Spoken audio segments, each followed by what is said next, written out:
Why habits break after they start working. Habits don't fail at the beginning. They fail later. After the excitement fades. After the routine feels familiar. After progress stops announcing itself. This is the phase most people don't expect. Because everything looks right on the surface. You're doing the habit. You understand the system. You know what you're supposed to do. And yet, something quietly loosens. Consistency becomes negotiable. Effort feels heavier. Skipping feels easier to justify. Not because the habit stopped working, but because life stopped demanding it. This is where people misdiagnose the problem. They assume motivation is gone. They assume discipline is slipping.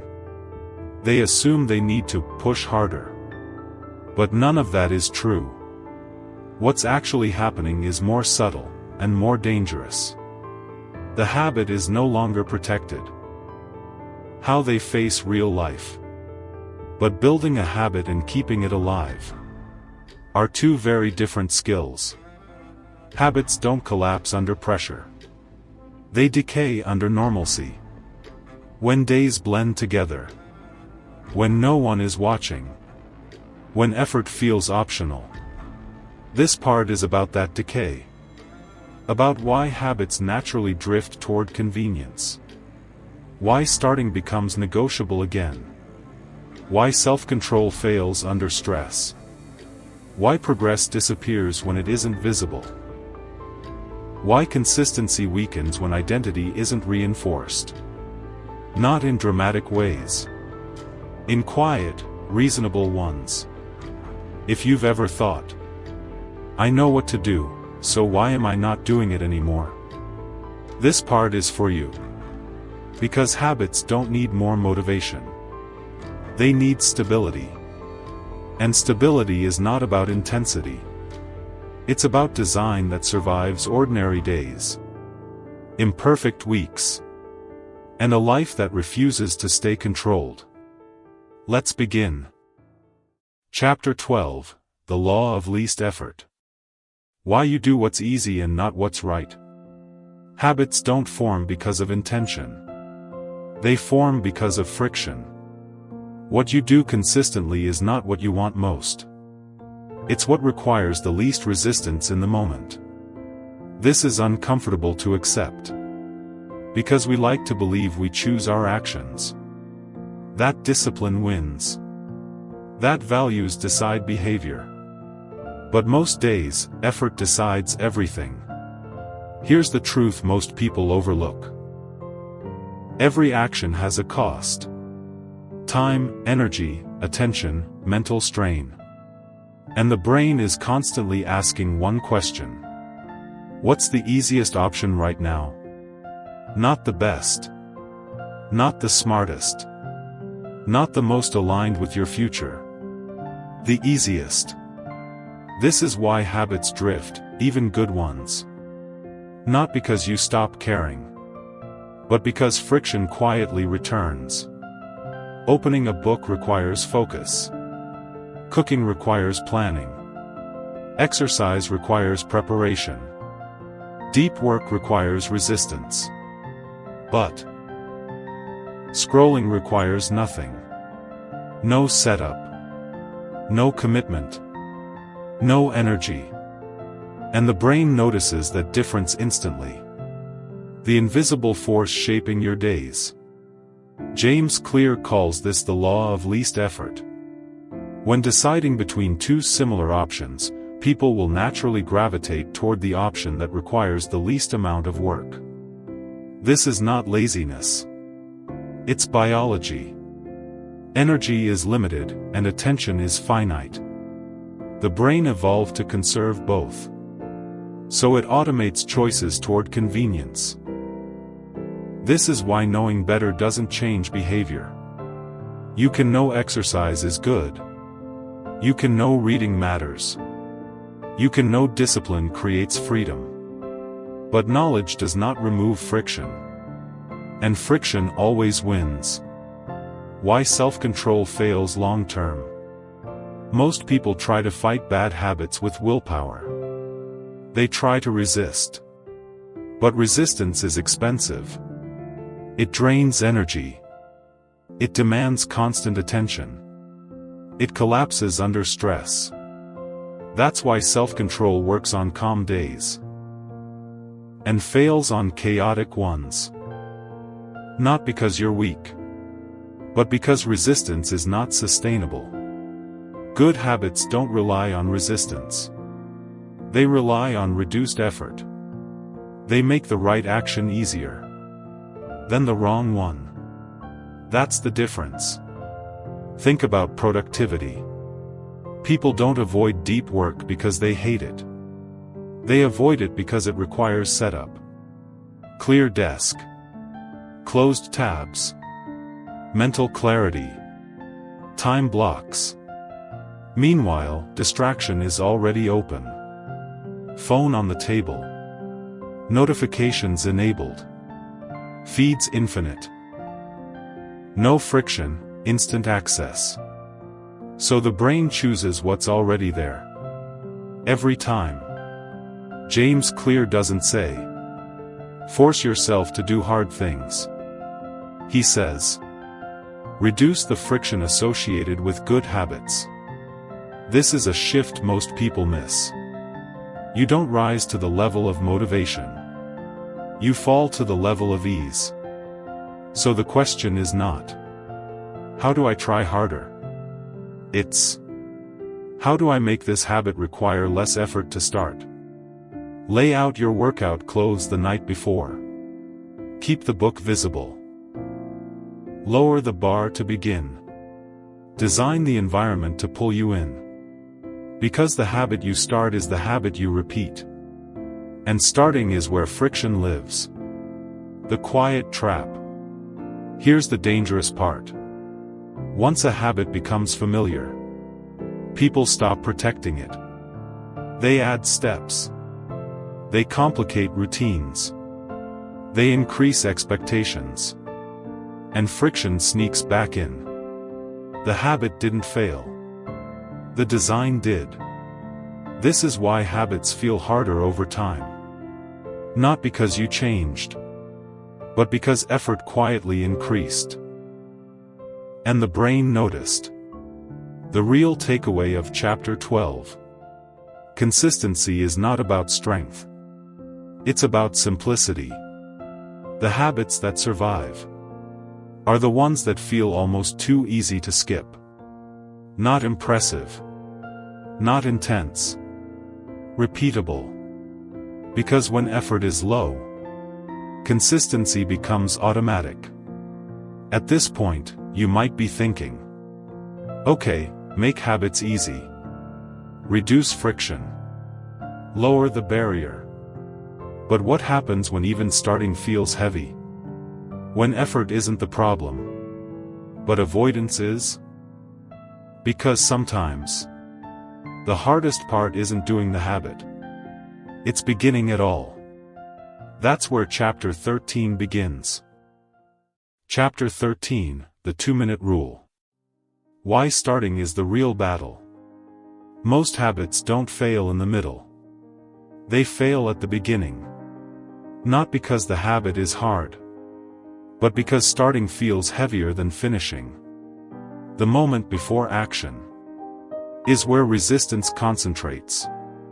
And the brain feels it. Here's the uncomfortable truth. Procrastination is not about time management. It's about emotional avoidance. We don't delay habits because they take too long. We delay them because starting creates discomfort, uncertainty, effort, expectation, judgment. So the brain protects itself by postponing the starting problem. James Clear explains this with brutal clarity. The more a habit matters, the more pressure we attach to it. And pressure increases friction. Go for a run becomes a full workout, a perfect PLA. A serious commitment. Right becomes a flawless paragraph. A productive session. A meaningful outcome. The habit inflates. And starting feels impossible. The 2-minute rule. The 2-minute rule says, when you start a new habit, it should take less than 2 minutes to do.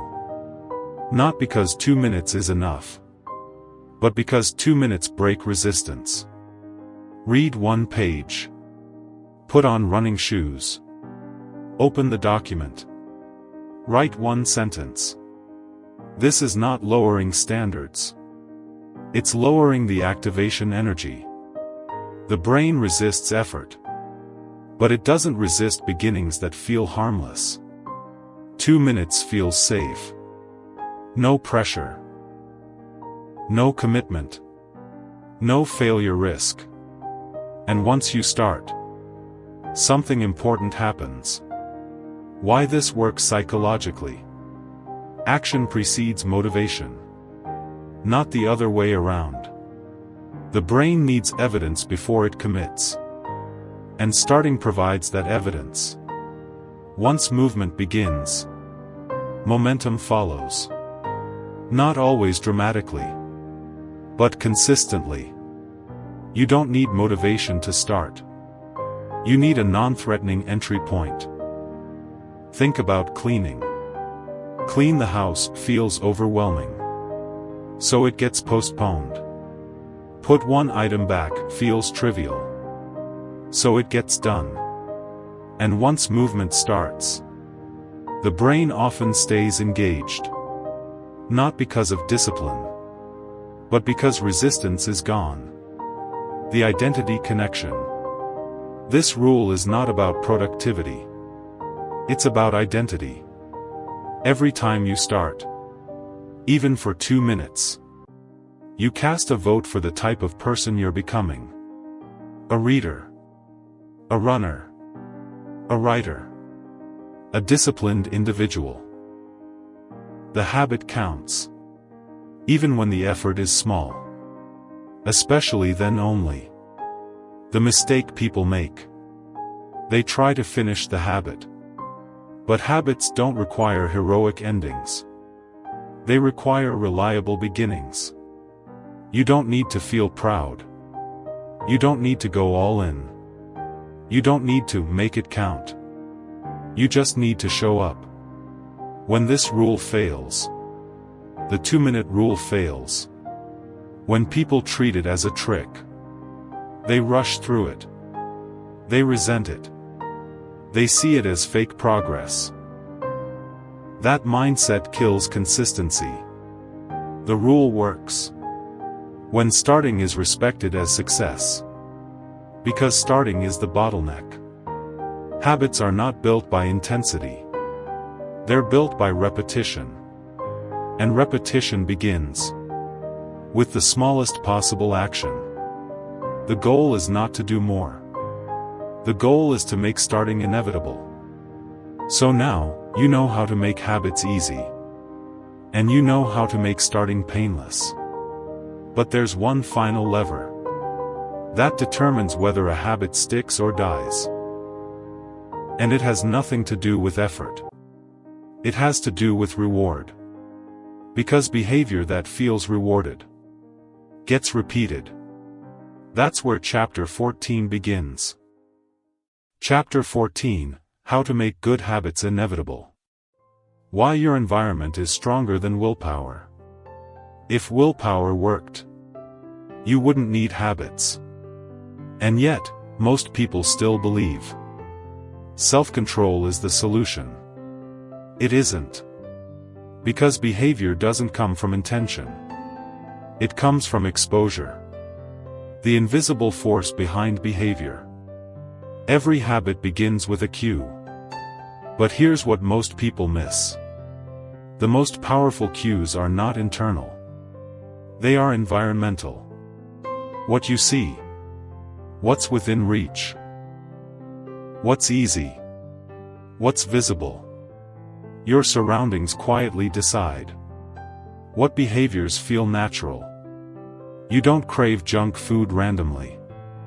You crave it because it's on the counter. You don't scroll endlessly by accident.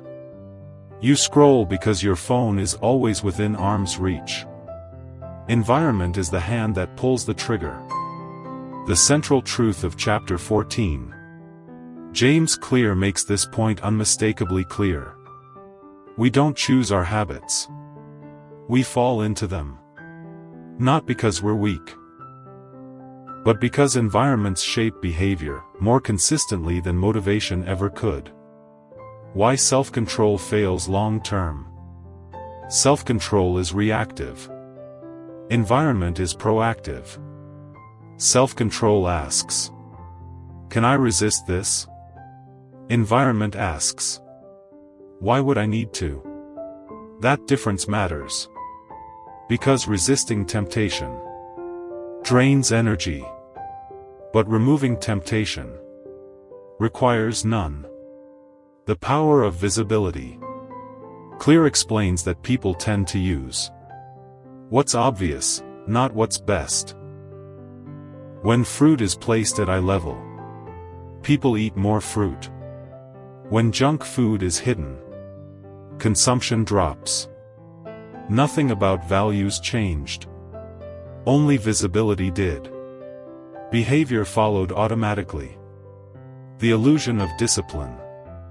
Highly disciplined people are not resisting more. They are exposed to less. They design surroundings that make bad habits inconvenient and good habits unavoidable. They don't rely on strength. They rely on structure. Think about productivity. People blame focus issues. But the real problem is environment. Notifications, open tabs, cluttered desks, constant interruptions. The brain doesn't fail here. It responds exactly as designed. The law of least effort. Humans naturally follow the path that requires the least effort. Always. Not because we're lazy, but because energy is precious. So whatever behavior is easiest becomes the default. Environment decides what easy means. How to make good habits inevitable. You don't need to force habits. You need to engineer inevitability. Place cues where action follows naturally. Put the book on your pillow. Put workout clothes in plain sight. Put water on your desk. Remove friction for good habits. Add friction for bad ones. Small changes. Massive impact. Why this works better than motivation. Motivation fluctuates. Environment doesn't. That's why habits tied to place are stronger than habits tied to mood. When the environment cues action, the brain doesn't negotiate. It acts. The dangerous assumption people make. They think, I'll just be stronger next time. But strength is unreliable. Structure is permanent. And habits don't need strength. They need consistency. Your environment is not neutral. It's either helping you or hurting you. Every object is a vote. Every placement is a suggestion. Every room is a behavioral script. Change the space, and behavior follows. So now, you know how to start small. And you know how to design your environment. But there's one final rule that locks habits into place. A rule so powerful. It overrides logic, effort, and intention. Because what gets rewarded gets repeated. That rule is waiting in Chapter 15. Chapter 15, The Cardinal Rule of Behavior Change. Why what feels good gets repeated. If there is one rule that explains why habits stick or die, this is it. Behavior that is rewarded is repeated. Behavior that is punished is avoided. Simple. Uncomfortable. Unavoidable. Why this rule overrides everything else? You can understand habits. You can design systems. You can remove friction. But if a behavior doesn't feel rewarding, your brain will not keep doing it. Not long term. Because the brain is not loyal to logic. It is loyal to feedback. The brain's final decision maker.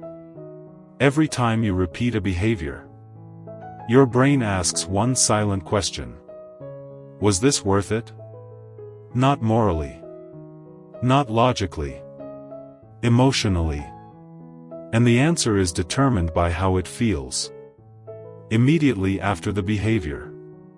The critical mistake most people make. They delay rewards. They tell themselves, this will pay off later. But the brain doesn't respond to later. It responds to now. That's why saving money feels painful. But spending feels good. Exercise feels hard. But skipping feels easy. Good habits promise future rewards. Bad habits deliver instant ones. The imbalance is deadly. Why bad habits win? James Clear explains this with a powerful insight.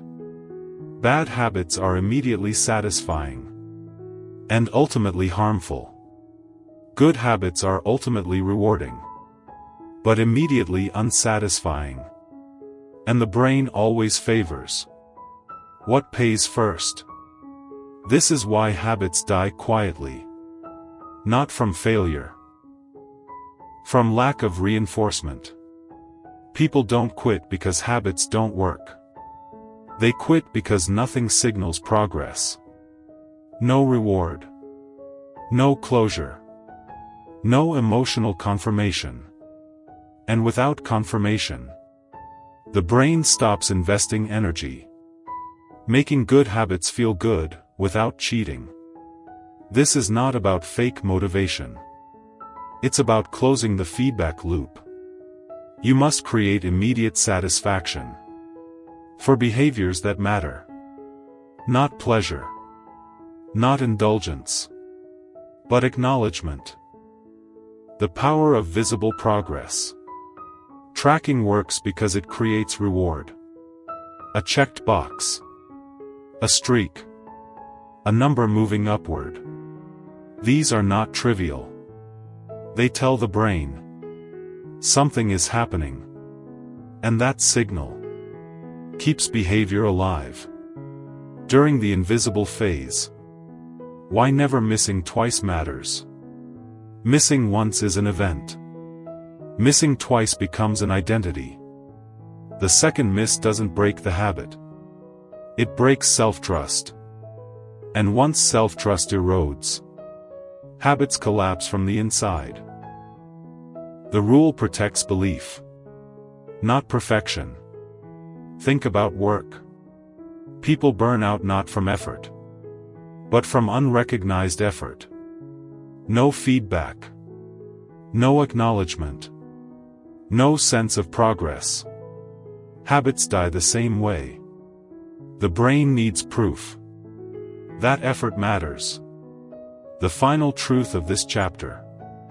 You don't rise to discipline. You sink to what feels rewarding. So if you want habits to last, you must make success feel good before results arrive. That is not manipulation. That is alignment. Habits are not sustained by willpower. They are sustained by reinforcement. What you reward, you repeat. What you ignore, you abandon. Design rewards wisely, and habits become automatic. At this point, you understand how habits start, how they survive boredom, how environment shapes behavior, and how rewards lock patterns in place. But there is one final truth. That ties everything together. Habits don't just shape outcomes. They shape identity. And that is where this part ends. And the final part begins. By now, you've seen the hidden architecture of habits. You know how to reduce friction so that showing up feels inevitable. Overcome procrastination with the smallest possible step. Design your environment so the right choices happen automatically. Create rewards that silently reinforce consistency. And yet, habits are not just actions you perform. They are votes for the identity you are building. Every choice, no matter how small, is a statement. This is who I am. But here's the uncomfortable truth. Even when systems are perfect, even when discipline is strong, life has a way of testing you. Stress. Chaos. Plateaus. Temptation. The moments where your identity is challenged are the moments that define it. Habits that survive ordinary days may still crumble when life turns extraordinary. Because life isn't static, and neither is the person you are becoming. And this is where most people fail, not because they lack knowledge, motivation, or willpower, but because they stop evolving with their habits. They hit a plateau. They settle into comfort. They confuse motion for progress. And slowly, quietly, their systems begin to fail. In Part 5, we will go deeper than ever before. You'll discover how to prevent success from becoming complacency. How to distinguish motion from action, so you're never busy but stagnant. How to align identity with evolving habits, even when circumstances shift. How to create habits that grow stronger as you grow, instead of weakening with time. Part 5 isn't about starting habits. It's about living them for a lifetime. It's about mastery, about systems that survive boredom, stress, and the invisible pressures of success. So here's the truth you need to hold on to. The habits you've built aren't the finish line. They're the foundation.